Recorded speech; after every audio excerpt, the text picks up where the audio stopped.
নমস্কার বন্ধুরা, বড়দের প্রণাম, ছোটদের ভালোবাসা জানিয়ে আজ অনেক দিন পর আবারও একটা রেসিপি ভিডিও নিয়ে চলে এলাম আপনাদের সামনে। খুব অল্প সময়ে বাড়িতে থাকা অল্প উপকরণ দিয়ে বাড়িতে বানিয়ে ফেলবো এক দুর্দান্ত স্বাদের মিষ্টি, যেটা খেলে বারবার খেতে ইচ্ছা করবে। তো এই মিষ্টিটা বানাতে প্রথমেই আমি নিয়ে নিচ্ছি ময়দা। এখানে আমি 2 বাটি ময়দা নিয়েছি, ছোট বাটি 2 বাটি। এই যে বাটি, 2 বাটি নয় সরি, 1 বাটি ভর্তি আর এক বাটির হাফ, মানে 1.5 বাটি ময়দা। তারপরে আমি দিয়ে দিচ্ছি বেশ খানিকটা মৌরি। এরপর আমি দিয়ে দেবো স্বাদ মতো লবণ। লবণটা আমি খুবই সামান্য দিয়েছি এই রেসিপিটায়, খুব বেশি লবণের দরকার হয় না, তবু লবণটা তোমরা তোমাদের স্বাদ মতো ইউজ করবে।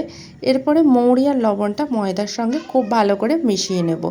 তারপরে যে বাটির মাপে আমি ময়দাটা দিয়েছিলাম সেই বাটির মাপেই 1 বাটি আমি দিয়ে দিলাম চিনি। চিনিটা আমি 1 বাটি দিলাম আর ময়দাটা আমি এখানে দিয়েছিলাম 1.5 বাটি। মিষ্টিটাও তোমরা তোমাদের স্বাদ মতো ইউজ করবে। এরপরে এই পুরো মিশ্রণটা আমি তৈরি করব দুধ দিয়ে মেখে। দুধটা আমি খুব অল্প অল্প করে দিয়ে একটা ব্যাটার তৈরি করে নেব। বেশি একবারে দুধটা দিলে ব্যাটারের ময়দাটা আসলে ডেলা পেকে যাবে। ডেলা একটুও ময়দার ডেলা থাকলে চলবে না এটা, তাই অল্প অল্প করে দুধ দিয়ে আমি এটা মেখে নেব। এই রেসিপিটা বাড়িতে একবার ট্রাই করে দেখতে পারো, একদম বেশি সময় লাগবে না। খুব অল্প সময়ে বাড়িতে থাকা খুব অল্প উপকরণ দিয়ে এটি আমরা বানিয়ে ফেলতে পারবো দুর্দান্ত স্বাদে। বাড়িতে কেউ গেস্ট এলে তাদেরও বানিয়ে সার্ভ করা যেতেই পারে, তো একবার বাড়িতে বানিয়ে দেখতে পারেন। তো এই যে আমার ব্যাটারটা রেডি হয়ে গেছে, একটুও দেখুন একটুও ময়দার ডেলা কিচ্ছু নেই।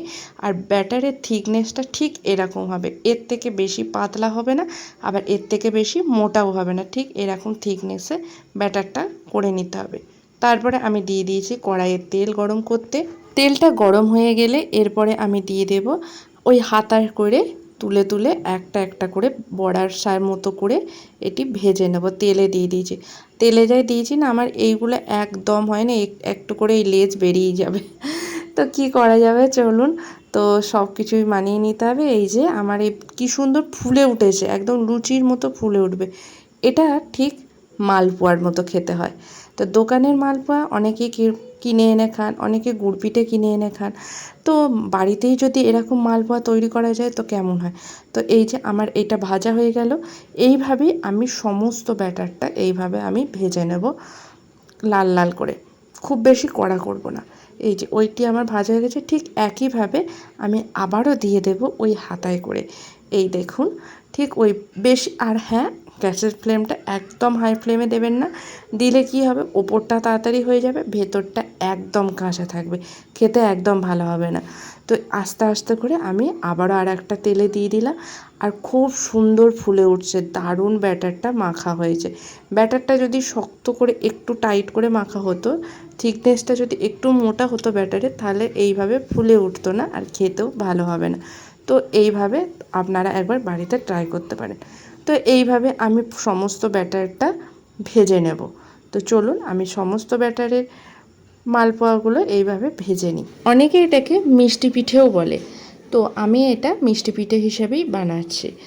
এদিকে এগুলো বড়ার আকারে হতে হতে, ভাজা হতে হতে আমি এদিকে করে নেব সসপ্যানে করে মিষ্টির রস, মানে চিনির রসটা।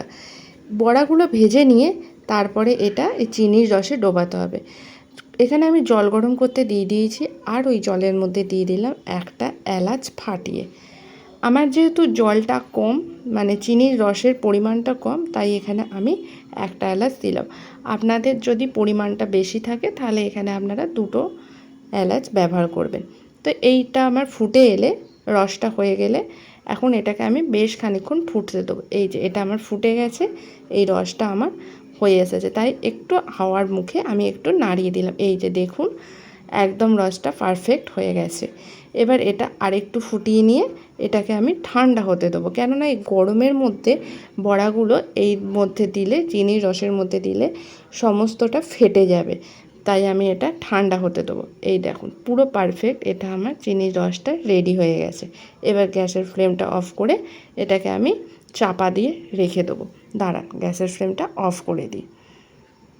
এই যে আমি গ্যাসের ফ্লেমটা একদম অফ করে দিয়েছি। এবার এটাকে ঢাকা দিয়ে ঠান্ডা হতে দেবো। কিছুক্ষণ পর এখানে আমার মিষ্টির রসটা ঠান্ডা হয়ে গেছে। এরপর আমি এই বড়াগুলো একটা পাত্রে নিয়ে নিচ্ছি।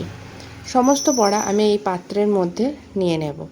নেওয়ার পর ওই মিষ্টির রসটা এর ওপরে দিয়ে দেবো। তো মিষ্টির রসটা পুরোটা ঠান্ডা হয়ে গেলে তারপরেই এর ওপরে মানে বড়ার ওপরে দেবেন, মানে ভিজোতে দেবেন মিষ্টির রসটা দিয়ে, তা নাহলে কিন্তু এটা ভেঙে যাবে, মানে বেশি গলে যাবে গরম থাকলে।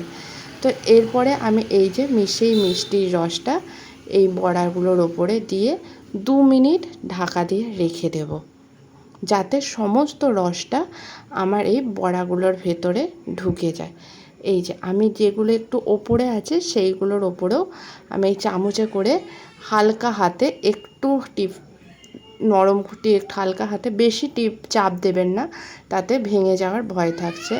হালকা হাতে এরকম চেপে এই ওপর থেকে আবার মিষ্টির রসটা দিয়ে দেব।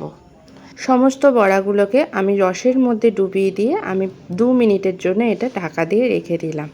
2 মিনিট পর এই যে আমি এই দেখো কি সুন্দর একদম রসটা, মিষ্টির যে রসটা তৈরি করা হয়েছিল এই রসটা বড়াগুলোর ভেতরে ঢুকে গেছে।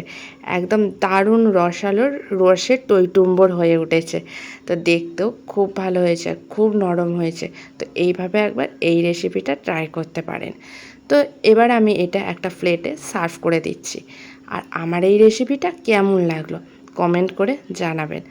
আর একবার ট্রাই করে দেখতেই পারেন। এই রেসিপিটা একবার যে খাবে বারবার খেতে চাইবে। খুব অল্প সময়ে তৈরি হয়ে যায়। সমস্ত বড়াগুলো দেওয়ার পর ওপর থেকে আরেকটু মিষ্টির রস আমি দিয়ে দিলাম, মানে আরও দেখতে দারুণ লাগছে, খেতেও দুর্দান্ত, বারবার বোঝে। তো রেসিপিটা যদি ভালো লেগে থাকে একটা লাইক করে দেবেন। আর কেমন লাগলো কমেন্ট করতে ভুলবেন না, কমেন্ট করে জানিয়ে দেবেন। আর যারা যারা এখনও আমার চ্যানেলে যুক্ত হননি তারা অবশ্যই আমার চ্যানেলে যুক্ত হয়ে যাবে।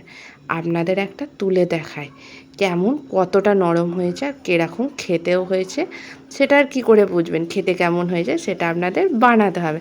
তো একটা কেটে দেখাই কেমন হয়েছে, তাহলেই আপনারা বুঝতে পারবেন এটা কতটা সফট হয়।